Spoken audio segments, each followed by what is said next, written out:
Could two minds ever share one conscious experience? Imagine that you and another person are sitting in a dark room.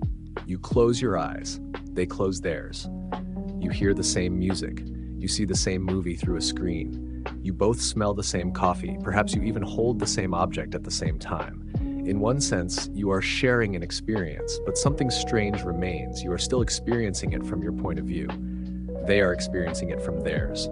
You hear the music, and there is something it feels like to hear it. They hear the same music, and there is something it feels like to hear it. The two experiences may be almost identical. They may produce the same emotions, the same memories, even the same words afterward, but are they ever literally one experience? That question sounds simple until you take it seriously. What would it even mean for two minds to share one consciousness? Would you suddenly feel another person's pain as if it were your own? Would your thoughts appear inside their head? Would the boundary between me and you disappear?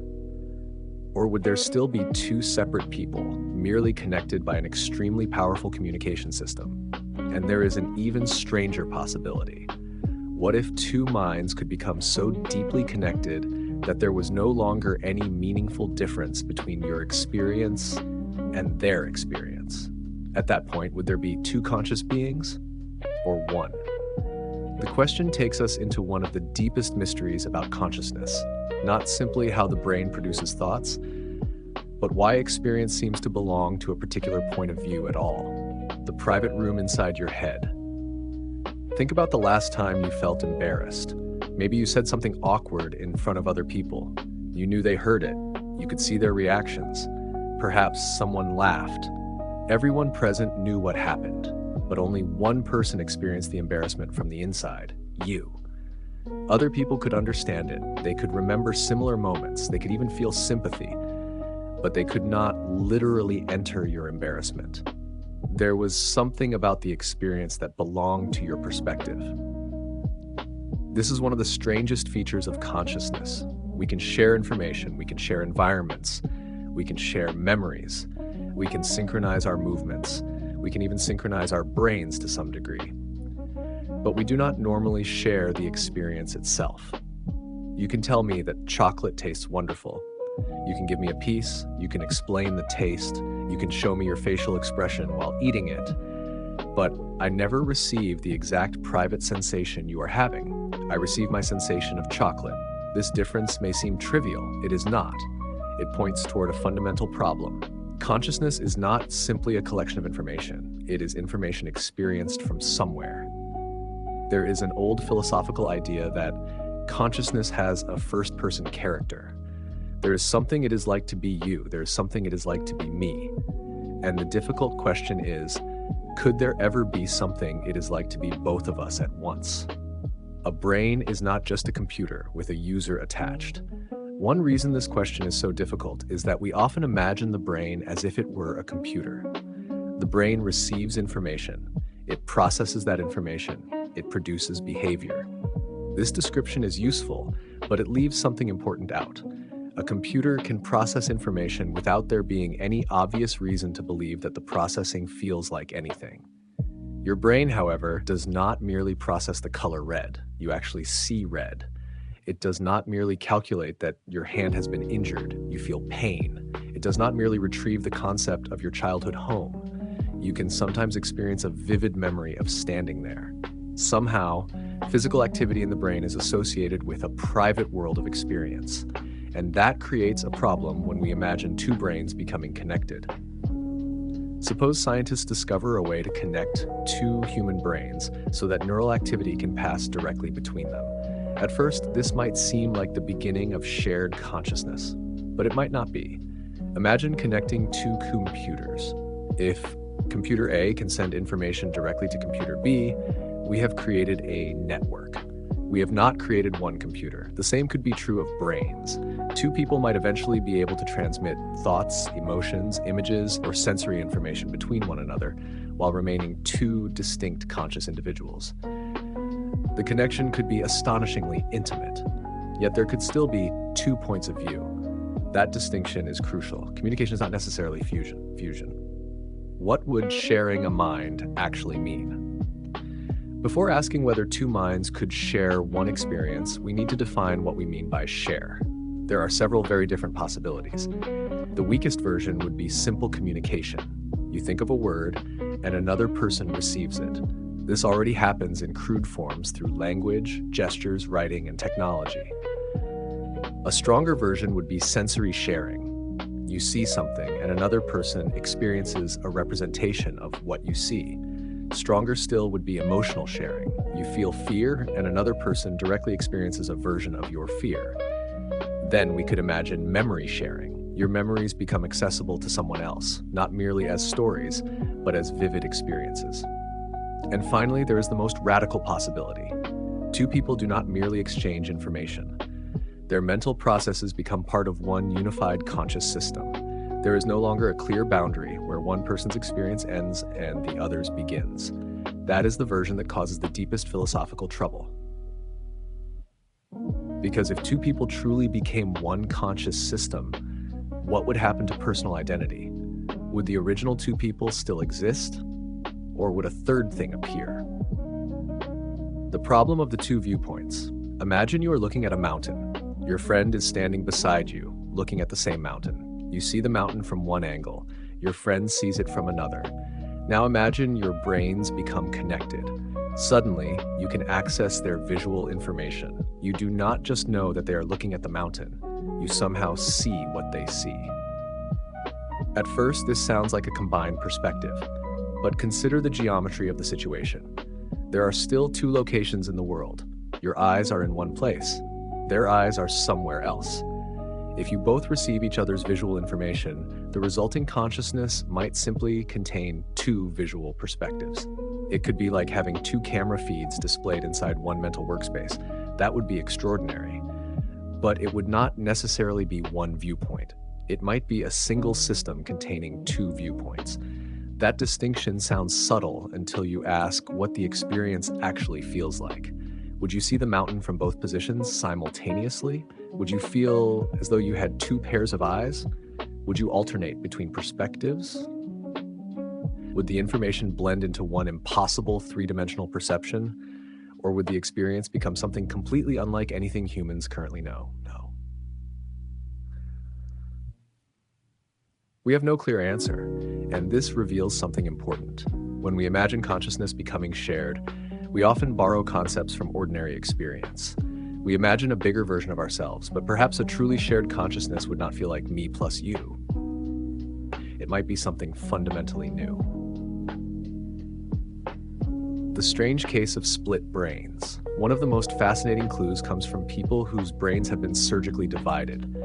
In some severe cases of epilepsy, surgeons historically cut the major bundle of nerve fibers connecting the brain's two hemispheres. This helped prevent certain kinds of seizures from spreading from one side to the other. The procedure produced something remarkable. The two hemispheres could sometimes behave as though they had partially separate streams of information. Researchers found situations in which information available to one hemisphere was not fully accessible to the other. This led to decades of experiments about whether a single person might contain something like two partially independent minds. The reality is complicated. It would be wrong to say that every split-brain patient simply becomes two people. Human brains are far more integrated than that simple picture suggests, and researchers continue to debate how best to interpret some findings. But the phenomenon teaches us something profound. The unity of consciousness is not necessarily as simple as it feels. You experience yourself as one person. One voice seems to be speaking inside your head. One life seems to belong to you. Yet the machinery supporting that unity is distributed across a complicated biological system. The brain has many parts doing different things at once. Some information is processed without conscious awareness. Different systems compete, cooperate, predict, remember, and respond. And somehow from all of this, a unified experience appears, or at least it appears unified. That distinction will become important. Maybe consciousness is not a thing. We often talk about consciousness as if it were an object. You have consciousness. I have consciousness. Perhaps one day we could connect our consciousnesses. But consciousness might not be a thing that exists in that way. It might be something a system does. Consider a whirlpool. A whirlpool is real. You can see it, you can measure it, you can describe its structure, but there is no tiny whirlpool object hidden inside the water. The whirlpool is a pattern created by the movement of many molecules. Now imagine that consciousness is also a kind of pattern, not necessarily a simple one, and not necessarily exactly like a whirlpool. The important idea is that the conscious experience might arise from a particular organization of information and activity. If so, connecting two conscious brains raises a strange possibility. Suppose the connection is weak. You have two systems. They exchange information. Two consciousnesses. Increase the connection. They become more coordinated. Increase it further. Perhaps they begin sharing memories and perceptions. At some point, could the combined system become organized enough that it should be described as one conscious process? There is no obvious line where the transformation must occur. That creates a philosophical problem. Imagine gradually turning a dial from 0 to 1. At 0, you have two completely independent minds. At 1, perhaps you have one deeply integrated mind. At what exact setting does the second thing become the first? There may be no dramatic moment.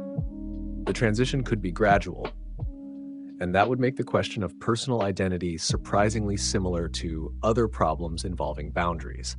When does a collection of cells become an organism? When does a group become a crowd? When does a series of sounds become a melody? Some boundaries are useful descriptions rather than sharp lines in nature. Perhaps consciousness could work the same way. The information argument. One possible way to think about shared consciousness is through information. Suppose two brains become capable of exchanging enormous amounts of information. Your brain sends signals to mine sends signals to yours. The exchange becomes faster and more detailed. Eventually, perhaps nearly every relevant mental state can influence the other brain. Would that create one mind? Not necessarily. Consider two people who speak constantly. They may know each other's thoughts almost immediately. They may finish each other's sentences. They may develop synchronized routines. They may feel deeply connected, yet they remain two people. The difference is not simply the amount of information exchanged. It may be the organization of that information. A pair of brains could exchange vast amounts of data while preserving two separate centers of experience. Imagine two houses connected by an enormous hallway. People can move freely between them. Food, furniture, conversations, and objects can pass back and forth. Eventually, the distinction between the houses becomes less important. But you might still reasonably say there are two houses. Now imagine removing the walls. At some point, you have one large structure. But where exactly did the two houses become one? The same puzzle could apply to minds. Perhaps consciousness depends not just on communication, but on integration. Information must not merely travel between systems. It must become part of a single, unified process. The brain's integration problem. Some theories of consciousness focus heavily on integration. The basic intuition is simple. A conscious experience seems to combine many different kinds of information into one experience. When you look at a tree, you do not experience its color separately from its shape as two unrelated mental events. You experience a green, tall, textured tree standing in front of you. Your visual system processes different features. Your memory contributes context. Your attention selects certain details. Your emotional state can influence what the tree means to you. Yet these pieces appear together as one experience. This raises an important question. If two brains became deeply integrated, could their information become part of one unified conscious field? Maybe. But this is where we have to be careful. There is no scientific consensus showing that consciousness can be mathematically reduced to one simple measure of information integration. Different theories of consciousness disagree about what is essential. Some emphasize global access to information. Others emphasize specific kinds of information integration. Others focus on the predictive activity, its internal models, or the relationships among different neural processes. The science is still unsettled, so the idea of two brains merging into one consciousness remains speculative. But it is not meaningless speculation. It gives us a powerful way to ask what consciousness actually is. What if you could feel another person's pain? Now imagine a less abstract scenario. You are connected to another human brain. They touch a hot surface. You immediately feel pain, not sympathy, not imagination. their pain. The same raw sensation appears in your experience. At first, this might sound like a superpower, but it could quickly become terrifying. Suppose they are injured, you feel the injury, they panic, you experience the panic, you remember their childhood, they remember yours. Their fears become available to you. Your private thoughts become available to them. Where does one person end? This reveals why shared consciousness is not simply a technological question. It is also a question about privacy. Human beings depend on mental boundaries. We can hide thoughts. We can change our minds without announcing it. We can experience emotions privately. We can have a thought we never speak aloud. That private space is so normal that we rarely notice how valuable it is. A truly shared consciousness could destroy that boundary. Imagine having an argument with someone while both of you directly experience each other's thoughts. There'd be no guessing what the other person meant, but there might also be no ability to keep anything private. And privacy is not merely secrecy, it is part of individuality. Would shared consciousness be the ultimate form of empathy? There's a beautiful side to the idea. Human beings often struggle to understand each other. You can tell me that you are grieving. I can listen. I can imagine what grief might feel like, but I cannot literally experience your grief. This gap creates some of the deepest forms of human loneliness. You can be surrounded by people and still feel completely unknown. What if that gap could disappear? Suppose two people could temporarily connect their conscious experiences. You could let someone experience your fear, your joy, your childhood, your loneliness, your sense of being loved. Suddenly, misunderstanding might become much harder. A person could no longer dismiss your experience as easily because they would have encountered it directly. In that sense, shared consciousness might seem like the ultimate empathy machine. But there is a problem. Understanding someone does not necessarily require becoming them. In fact, part of empathy may depend on maintaining a distinction. I can recognize that your pain is real while understanding that it is not literally my pain. I remain myself. You remain yourself. Two perspectives meet without collapsing into one. Perhaps that boundary is not an obstacle to empathy. Perhaps it is what makes empathy possible. The ship of Theseus enters the brain. There is an ancient philosophical puzzle known as the ship of Theseus. Imagine a ship whose wooden parts are gradually replaced. One plank is replaced, then another, then another. Eventually, every original part is gone. Is it still the same ship? Now apply the question to a shared mind. Suppose your brain gradually becomes connected to another brain. At first, the connection is tiny, then it grows. Your memories begin influencing their thoughts, their emotions begin influencing yours. Eventually, your cognitive processes become deeply intertwined. If your original mental life has been transformed by the connection, are you still the same person? Probably in some sense. But suppose the integration becomes extreme. Your memories are partly theirs. Their preferences are partly yours. Your decisions emerge from a combined process. Would you still be you? And what about them? Maybe both survive. Maybe neither survives in exactly the old form. Maybe a new person emerges. That last possibility is perhaps the strangest. Could a third mind appear? Imagine two people, Alice and Daniel. Before connecting, Alice has one stream of experience. Daniel has another. They connect their brains. At first, each can access information from the other. Then their systems become more deeply integrated. Eventually, the combined network behaves in ways neither brain could produce alone. Perhaps it develops thoughts that belong to neither person individually. A joke appears in the shared system. Neither knows who thought of it first. A decision emerges. Neither can identify the exact source. A memory becomes a mixture of both people's experiences. At that point, perhaps there are three possible descriptions.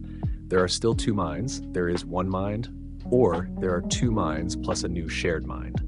The third possibility sounds bizarre, but it exposes a deeper issue. We often assume that minds must be like objects. One person equals one mind. Two people equal two minds. But perhaps minds are better understood as patterns. If patterns overlap, interact, and reorganize, the number of minds may not be as obvious as we think. A married couple is not literally one mind, but over decades, partners can develop shared habits, shared memories, shared expectations, and even shared ways of thinking. A family can develop something resembling a collective identity. A group of musicians can become so synchronized that they seem to act as one system. A sports team can enter a state in which players anticipate one another almost automatically. None of these examples prove that collective consciousness exists. They simply show that the boundary between individual and collective behavior can be surprisingly complicated. The mystery of the I. There is an even deeper problem hiding underneath all of this. Why does consciousness feel like it belongs to someone? You do not simply experience colors, sounds, thoughts, and sensations. You experience them as happening to you. There is an I at the center. But where is that I? If someone opened your skull and examined your brain, they would not find a tiny observer sitting inside. There is no little person watching the brain's activity. Instead, there are billions of neurons interacting through an astonishingly complicated network. Somehow, the experience of being a self emerges. This is sometimes called the problem of the self. And it becomes even stranger when we imagine two selves merging. If the self is not a physical object, perhaps it can change its boundaries. Maybe the feeling of being an individual is produced by a particular pattern of information processing. If that pattern expanded to include another brain, perhaps the subjective boundary could expand too. Or perhaps not. We simply do not know, and that uncertainty matters, because it means we cannot confidently say that consciousness must always remain inside one's skull, but we also cannot confidently say that it can escape one. The case for no. There are strong reasons to think that two minds may never literally become one conscious experience. The first is that each brain has its own physical structure. Each brain receives information from its own body. Each has its own history. Each occupies a different position in space. Each has its own memories and internal processes. Even if information could be exchanged perfectly, the underlying physical systems would remain distinct. Under this view, connecting two brains would create an extraordinary communication network, not a single consciousness. There is another problem. Your brain does not experience the world in isolation. Your sense of self is deeply connected to your body. Your heartbeat, breathing, balance, hormones, temperature, hunger, pain, and movement all contribute to the experience of being you. If two brains were connected but still attached to two separate bodies, which body would the shared consciousness belong to? Both? Neither. Would there be a feeling of having two bodies? Would the system need a new kind of body to support one consciousness? These questions make true fusion seem extraordinarily difficult and perhaps impossible. The case for maybe, but there are also reasons not to dismiss the possibility completely. The biggest is that we do not yet have a complete explanation of consciousness. We know that consciousness is strongly associated with brain activity. We know that changes to the brain can dramatically alter perception, memory, personality, and awareness. We know that anesthesia can interrupt conscious experience. We know that damage to specific brain systems can change what a person can consciously perceive. But we do not yet have a universally accepted explanation of why certain physical processes produce subjective experience at all. That leaves room for uncertainty. If consciousness depends on a particular kind of organization rather than on the physical boundaries of one brain, then perhaps two brains could, in principle, participate in one larger conscious system. This just does not mean it will happen. It does not mean current technology can do it. It does not mean scientists have demonstrated anything like it. It means only that the basic question is still open at the philosophical level. And sometimes the most interesting scientific questions begin exactly there. What brain-computer interfaces tell us? Modern technology is already beginning to blur the boundary between brains and machines. Researchers have developed brain-computer interfaces that can detect patterns of neural activity and use them to control external devices. People have been able to move computer cursors, control robotic systems, or communicate through signals derived from brain activity. These systems are still limited. They do not allow us to upload an entire mind. They do not allow two people to merge their consciousness. But they demonstrate something important. The brain does not need to communicate with the world only through muscles and speech. Neural activity can be connected to external systems. Once that becomes possible, the question naturally expands. If a brain can communicate with a machine, could a brain communicate directly with another brain? If yes, How much information could be transferred? Could sensory information be shared? Could emotions be transmitted? Could memories eventually be reconstructed? And if enough information moved between two brains, would the connection ever become something more than communication? These are scientific and engineering questions, but underneath them is the philosophical question that technology cannot answer by itself. What kind of connection would count as one experience? The copy problem. Now imagine something even stranger. Suppose scientists develop a machine capable of scanning your brain with extraordinary detail. They create a digital model that reproduces your memories, personality, habits, and patterns of thought. The digital version wakes up. It says your name. It remembers your childhood. It recognizes your family. It insists that it is you, but you are still standing in the laboratory. There are now two beings who both claim to be the same person. Which one is conscious? Perhaps both. If both are conscious, then identity cannot simply be tied to having the same memories. Now imagine that instead of copying you, the system connects your brain to another person's brain. The copy problem becomes a connection problem. If two systems can share memories and mental processes, what determines whether there are two subjects or one? This is where questions about consciousness begin to collide with questions about personal identity. Maybe the two questions are inseparable. Perhaps, what is consciousness? Cannot be fully answered until we understand what makes a person the same person over time. A thought experiment, the two-headed mind. Imagine a future technology that creates a perfect mental link between two people. Alice and Daniel agree to participate. The connection begins. Alice sees what Daniel sees. Daniel hears what Alice hears. Their emotional states become accessible. Their memories become available. They can communicate without words. At first, they describe it as overwhelming. Then something stranger happens. They begin making decisions together without consciously deciding to do so. They both reach for a glass. They both think of the same word.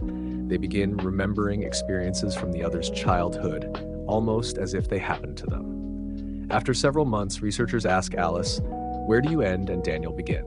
She pauses. "I don't know anymore." They ask Daniel the same question.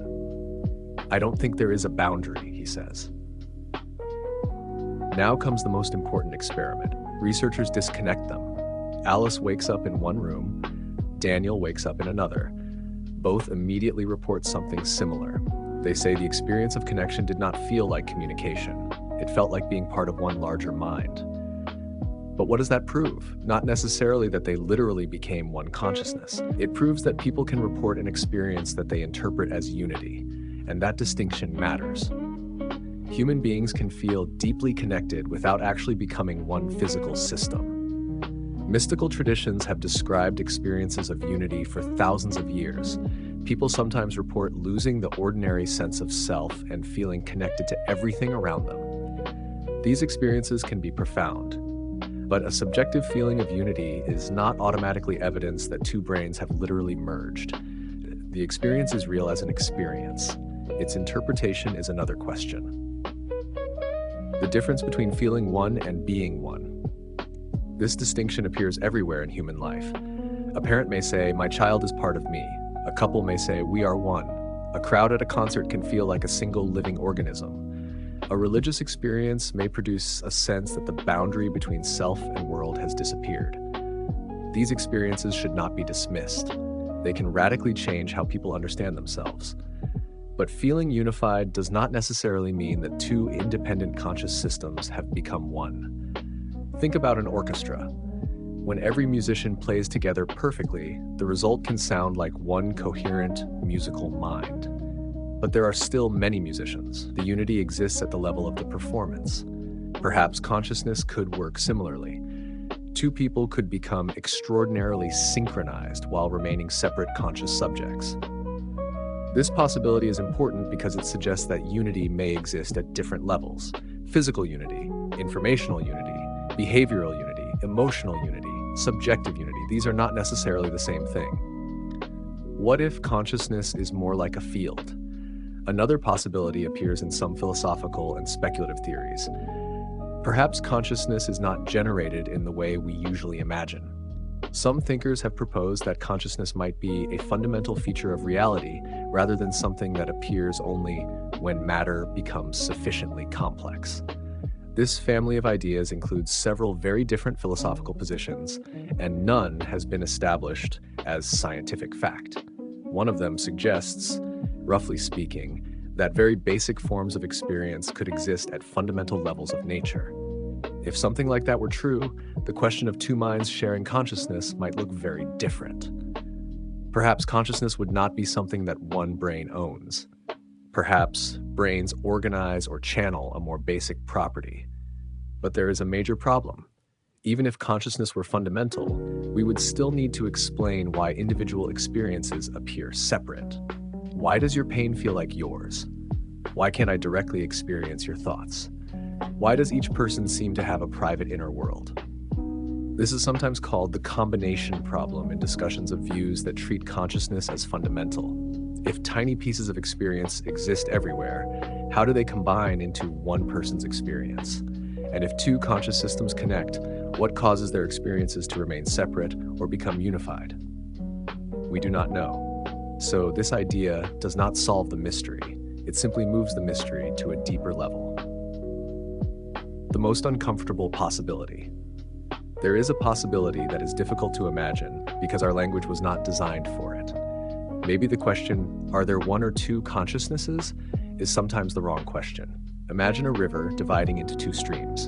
At one moment, there is one flow, then it divides. Later, the streams join again. When exactly did one river become two? Nature does not necessarily care about our categories. Consciousness might be similar. Perhaps minds are not always discrete objects with perfectly defined boundaries. Perhaps consciousness can become more or less integrated, more or less unified, more or less distributed. If so, the universe might contain systems that do not fit neatly into our ordinary categories of one mind and two minds. That would be unsettling. We like clean boundaries. I am me, you are you, my thoughts are mine, your thoughts are yours. But biology already shows us that boundaries can be messy. Our bodies are ecosystems containing enormous communities of microorganisms. Our minds contain processes we do not consciously control. Our personalities change over time. Our memories are imperfect. Our sense of self can be altered by injury, disease, drugs, sleep, trauma, development, and ordinary aging. The self feels solid, but perhaps that solidity is partly a useful construction. If two minds could merge, would it be death? Suppose a future technology genuinely allowed two conscious people to become one integrated conscious system. Would that be a new form of intimacy, or would it be a form of death?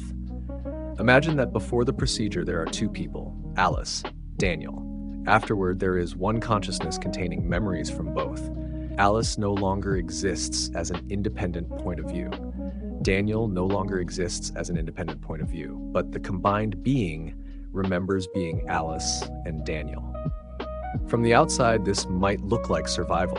From Alice's original perspective, however, something terrifying may have happened. Her individual point of view may have disappeared. The same would be true for Daniel. This creates a strange philosophical problem. If two people merge into one, perhaps neither person survives in the original sense. Instead, a successor appears. That is not entirely different from ordinary life. You are not exactly the same person you were at age 5. Your beliefs changed, your body changed, your memories changed, your personality developed, yet you normally consider yourself continuous with that child. Maybe identity is not about preserving every feature. Maybe it is about maintaining enough continuity. But how much continuity is enough? Nobody knows. Could a shared mind be more human than an individual mind? There is an even more radical way to look at the problem. Perhaps individuality is not as fundamental as we think. Every human mind already depends on other minds. You learned language from other people. You learned what objects are called from other people. Your values were shaped by parents, friends, teachers, culture, stories, and experiences. Many of your ideas began somewhere outside your brain. Even your internal voice often uses a language created by countless generations of people who lived before you. So in a sense, no human mind is completely isolated. We are already networks. The difference is that the network is usually indirect. Words move between us, stories move between us, expressions move between us, technology moves information between us. Culture moves ideas between generations. Perhaps the question is not whether human minds can be connected. They already are. The deeper question is how far that connection could go before we stop calling the result two minds. What would happen to love? This question becomes especially strange when applied to intimate relationships. Imagine being able to experience your partner's thoughts directly. You would know when they were afraid. You would know what they remembered. You would know what they wanted. You would know exactly what they felt about you. At first, it sounds like the ultimate relationship. No misunderstanding, no guessing, no hidden resentment, no fear that the other person secretly feels differently. But something precious might disappear. Part of love is discovering another person. You never completely know what someone else is thinking. That mystery creates space for curiosity. You ask questions, you listen, you interpret, you wonder. If all mental privacy disappeared, would intimacy become deeper, or would it become something else entirely? Perhaps love depends partly on the existence of two separate worlds that choose to meet. If the worlds become one, the relationship itself may change. There would be less distance. But perhaps distance is part of what makes connection meaningful. Hack, the ultimate test. If we ever develop technology capable of creating extremely deep brain-to-brain connections, there would be one question scientists would struggle to answer. Not, can signals move from one brain to another? That can be tested. Not, can a person receive another person's sensory information? That can be tested too. The harder question would be, what does the connection feel like from the inside? Scientists can observe brain activity, they can measure behavior, they can ask questions, but consciousness is inherently private. This is sometimes called the problem of other minds. You know you are conscious because you experience yourself, but you cannot directly experience my consciousness. You infer that I have one because I behave like a conscious person. I do the same with you. Even if two brains were connected, we would still face the same fundamental limitation. I could tell you I am experiencing your experience, but you would still be hearing that claim from your own consciousness. We might develop perfect behavioral evidence for shared consciousness and still face a philosophical question that cannot be observed directly. The mystery would not necessarily disappear. It might simply become more sophisticated. Maybe the boundary was never where we thought. Perhaps the most interesting answer is not yes or no. Perhaps the important discovery would be that consciousness has no simple boundary. Consider your own experience right now. You are reading these words, but where exactly is the experience? Is it inside your brain? That seems obvious, but your experience also depends on the light entering your eyes, the screen in front of you, the language you learned from other people, your memories, your current environment, and the physical state of your body. Your consciousness is not an isolated bubble. It is constantly interacting with the world. The boundary of the self may be real, but it is not necessarily absolute. You can lose yourself in music. You can become absorbed in a conversation. You can forget your surroundings while reading a book. You can become so focused on a task that the ordinary feeling of being a separate observer becomes faint. None of these examples proves that consciousness exists outside the brain. They do suggest something more modest and more interesting. The ordinary experience of being a separate self is more flexible than it feels. And if the self can change its boundaries naturally, perhaps future technology could push those boundaries into territory we currently cannot imagine. The real mystery may be unity itself. There is one final puzzle. We have been asking how two minds could become one, but perhaps we should first ask how one brain becomes one mind. Your brain contains billions of neurons.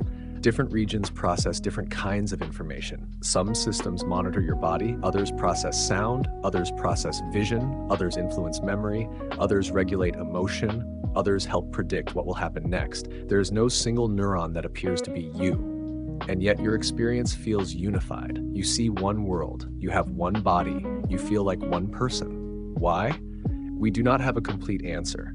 This is known as the unity problem of consciousness. If we cannot fully explain how billions of separate neural processes become one conscious experience, then it is premature to assume we know exactly what would happen if we connected two brains. Perhaps two brains would remain two minds. Perhaps they could form a larger unified system. Perhaps both outcomes would be possible depending on how the connection was organized. Or perhaps our current concepts of one mind and two minds are too crude for what would actually happen. That uncertainty is not a weakness. It is the interesting part. The question we may eventually have to face. For most of human history, the idea of sharing consciousness belonged to mythology and imagination. People told stories about telepathy, supernatural connections, merged souls, collective minds, and mystical unity. Today, technology is slowly moving some pieces of the fantasy into the realm of engineering. We can already detect aspects of brain activity. We can translate some neural signals into actions. We can connect brains to machines. Researchers are investigating increasingly sophisticated ways to decode information from neural activity. None of this means that mind merging is around the corner. It is not. The scientific and technical obstacles are enormous, but the direction of the question has changed. It is no longer purely, could minds ever communicate? They already can. The deeper question is, could minds ever become so integrated that the distinction between them stops making sense? If that day ever comes, the hardest part may not be building the technology. It may be deciding what happened. Suppose Alice and Daniel connect. Suppose they experience one integrated stream. Suppose both later say there was no Alice and Daniel during the connection, there was only us. Would we believe them? What experiment could prove them wrong? What experiment could prove them right? And if they disconnected and returned to separate lives, would the shared consciousness have died?